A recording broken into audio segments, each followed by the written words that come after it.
Hey y'all, and welcome back to another episode of Flick Connection, where I'm going to tell you about the 10 scariest movies currently included with your Netflix subscription. This list will include some old standbys that have been on Netflix for years, as well as some recently added flicks. All of them among some of the most terrifying movies you can currently catch on Netflix. My number 10 pick being one of the most frightening, but it's at the back of the list because it is not for everybody. Evil Dead Rise. Now, as a huge Evil Dead fan, I thoroughly enjoyed this movie. Now, I'll say it's not as good as the original Evil Dead movies, but it does respect them quite well.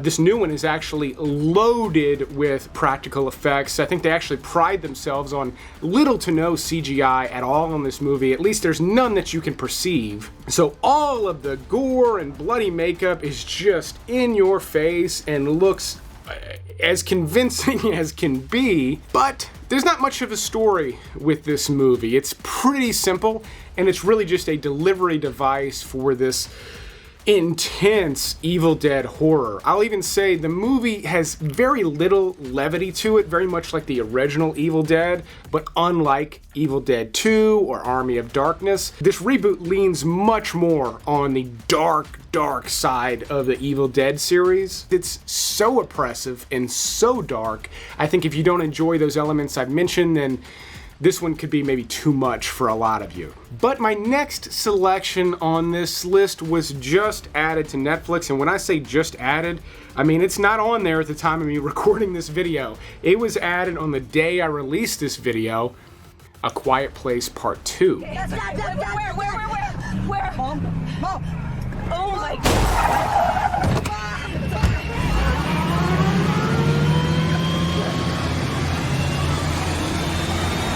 Now, I thoroughly enjoyed A Quiet Place, but I think the sequel builds on everything the first one set up in a way that just makes it better. I think it's more terrifying. I think it's got more harrowing sequences in it.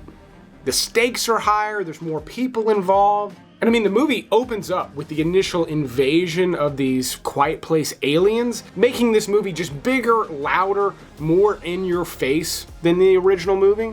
And yes, even though there's some plot holes, meaning like you can't keep your body completely silent all the time, or at least I can't. If you can look past that, I think A Quiet Place, these movies remind me of like early M. Night Shyamalan, like Signs, The Sixth Sense. When he was good, I think A Quiet Place is like as good as his best work. But something that can actually be even more terrifying than the monsters in A Quiet Place that hunt you down based on sound is having really strong body odor around people. But today's sponsor, Mando, can help you with that the way it helped me. And that's because Mando is a whole body deodorant. We're talking pits, packages, belly buttons, crevices, folds, and feet. Unlike traditional deodorants that just try to mask BO with a fragrance, Mando is powered by mandelic acid, which stops body odor before it starts. Mando was created by a doctor who saw firsthand how body odor was being misdiagnosed and mistreated. So Mando is more of a pre-deodorant that reduces odors all day and works for up to 72 hours. Here's mine. I've been using Mount Fuji. It's a really nice fresh scent, but they have others. They've got Bourbon Leather, Clover Woods, Pro Sport. Now, even though Mando does have a nice fresh scent, like most deodorants, once that fades away, I'm actually left with nothing. I literally cannot smell myself. It doesn't matter what I'm up to. If I'm doing dirty yard work, if I'm exercising, if I'm drenched in sweat, I'm just not producing body odor the way I used to. It's almost like magic. And they've got more than just stick deodorant. There's a body bar. There's wipes like these for when you're on the go or at the gym. They've even got a whole body deodorant that's like a lotion you can literally put anywhere that may get funky later. For new customers, I recommend going for the starter pack. That'll get you the stick deodorant you want, and you can also choose between a spray deodorant or that whole body cream I showed you. You're also gonna get 2 free items, which can include the wipes or a body wash. You're also gonna get free shipping, And for a limited time, my viewers will save $5 on top of that, which adds up to be a 40% discount. And all you gotta do is use my link down in the video description. Again, you're gonna get all that stuff, the discount, the free shipping, everything. It's a fantastic deal. But speaking of great stuff, let's get back to the scary movies on this list. My next pick is much more accessible, much more appropriate for the Halloween season, and it's an anthology flick, which almost always works great for horror. Scary Stories to Tell in the Dark is based on a best-selling book, but it was also produced by Guillermo del Toro, and it has kind of a del Toro vibe. It's not quite as good as some of his best movies, but still, a solid anthology flick with some really dark, creepy monster characters. This too is filled with a lot of great costumes and practical effects. Some of the imagery I'm showing you in the trailers probably suggests that the movie's more terrifying than it actually is. I could see where this would be a horrifying movie to see as a teenager, as one of your first horror films, but if you watch a lot of horror, this one's not gonna scare you, but it's still very enjoyable for horror movie fans. Next up is the weirdest one on the list, and the one that feels the least like a horror movie, but it's also just a tried and true recommendation. It's titled Creep. You ready for this? Okay. Now this one's got a very basic setup. You follow a documentary filmmaker who's wanting to do a story on a bizarre personality, a strange person. He goes out to meet with this creep, played by Mark Duplass, who does a great job. He's a very funny actor, and he's funny in this movie, especially for the first half. And then things take a turn. He reveals his creep nature, which involves a alter ego titled Peach Fuzz. That's all I'm really gonna tell you. But Creep is so effective and so good and actually so loved that they made a sequel titled Creep 2 that I thought was surprisingly effective. I didn't realize they were gonna be able to build on it that much, but Creep 2 is almost better than the first one, and there's a new series coming out titled The Creep Tapes. Mark Duplass stars in that as well. Now that will be a Shudder original series coming out in November, but Creep 1 and Creep 2 are both currently available on Netflix, and I recommend them both. But we're gonna go from that one that's not really that scary at all, just interesting and clever, to one that is very frightening, almost like Exorcist level horror in Veronica.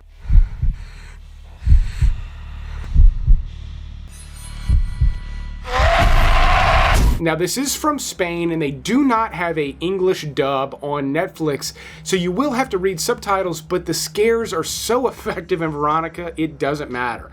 Reading is not going to detract from how horrifying this movie is.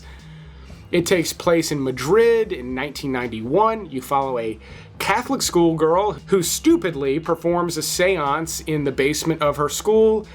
Immediately afterwards, she begins to have these bizarre visions and nightmares that just escalate. And they really are terrifying.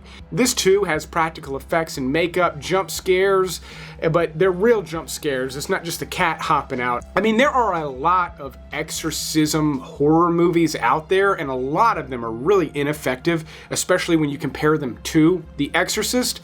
But Veronica is surprisingly similar to The Exorcist. Next up, we've got the most frightening Netflix original movie I've ever seen. In fact, there are no other Netflix original movies on this list because I don't think they're that scary typically, but The Ritual is an exception. Guillermo del Toro was actually loosely involved with this movie as well, but it doesn't really feel like his work. In this movie, you follow a group of guys that are backpacking, and they get lost in these really thick, mysterious woods, and then they get more lost, and they begin running into some, frightening things to run into in the middle of the woods. Now, with The Ritual, the less you know, the better. But it does have some gothic horror elements, and it even goes into kind of an H.P. Lovecraft direction by the time you get towards the climax. The Ritual ultimately delivers a lot more than you typically get from Netflix original horror movies, including just a nice production design. Like, it's nice and glossy, it doesn't look like a low-budget movie at all, and it's loaded with some surprising stuff that you're just not going to see in any other horror movies.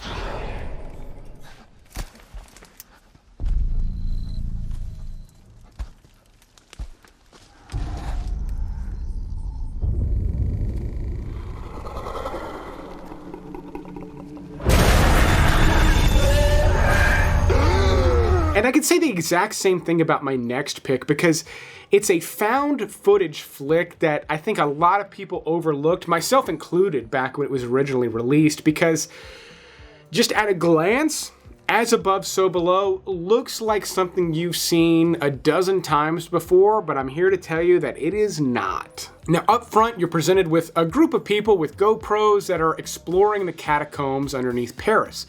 That alone is interesting enough for me. Like, I would watch a documentary on that. But they start to go deeper, and then they go deeper. And after the first 20 minutes or so, As Above, So Below starts to turn into almost like a horror version of an Indiana Jones movie or something like that. They're figuring out how to get deeper, like through these temples and different rooms. But eventually, even though they're all very interested to see what's in the next room, they begin to determine that they're in the wrong place. They've made a horrible mistake, and they've got to figure out how to get out. Now, As Above, So Below just continues to descend into madness. I'm going to use the word madness. That doesn't quite capture it, but again, the less you know, the better. This ends up being a wild one to watch leading up to Halloween. And even though it is pretty scary, it can be a crowd pleaser as well. It's not oppressively gory or too dark or macabre. It's just a nice, well-rounded, and effectively frightening movie. Another one that's effectively frightening also kind of reinvented the slasher genre and was just recently put back on Netflix, You're Next. If you've seen the movie The Strangers, then You're Next has a very similar setup, except you've got a much bigger group of people than just one couple trapped in a house. The movie actually opens up with this big dinner party and someone gets killed, very much like a murder mystery movie, but the main characters determine very quickly that there are people outside wearing masks that are trying to kill everyone inside. Again, very much like The Strangers. But You're Next doesn't just build up this dark, creepy thing where people are trying not to get killed. It almost goes into action movie territory. Now, I put emphasis on the word almost. Do not expect an action movie when you turn this one on, but if you're expecting a slasher flick, you're going to be surprised at how much action they packed into this thing. Like Kevin McAllister type of action, for lack of a better comparison. It works in this movie. You end up going to a place that you do not expect, even though you're in a place you feel like you've been, again, a dozen times before. This movie's got 10 years on it now, and somehow it still feels like a fresh flick. My number 2 pick on this list barely qualifies as a horror movie, but it is loaded with some horrific visuals, even though it's much more of a thriller from South Korea titled The Wailing. Now, in this movie, you follow a policeman who is investigating a very bizarre series of deaths in a small village. It's almost like an infection that leads to this manic state, almost like a zombification, but do not expect a zombie movie with The Wailing. It is not that at all. But the main character is this kind of inept cop who's trying to solve this mystery, and he doesn't have any of the answers. He doesn't seem to know what he's doing at all. But then when his daughter comes down with this same bizarre, mysterious infection, the race is on. He has to solve it before something horrible happens to her. And again, he is just kind of bumbling his way through it, and not in a funny way. Kind of in a way that's like, oh my God, dude, what are you doing? It's exciting, it's tense, and also incredibly mysterious. Like, you are not going to know what's going on until the very end. Like I said, there are a lot of moments in this that are absolutely horrifying, and the whole concept is, but the vibe through most of the movie is that of a really well-crafted thriller. But then for my number 1 pick, not only do I think this is the scariest movie on this list, I think it's the scariest movie on Netflix, obviously, but it's also kind of traditional in a sense. It's titled The Autopsy of Jane Doe. It's a movie I've talked about quite a bit on the channel over the years. I've been recommending it for a long time, but it's been a long time since I talked about it.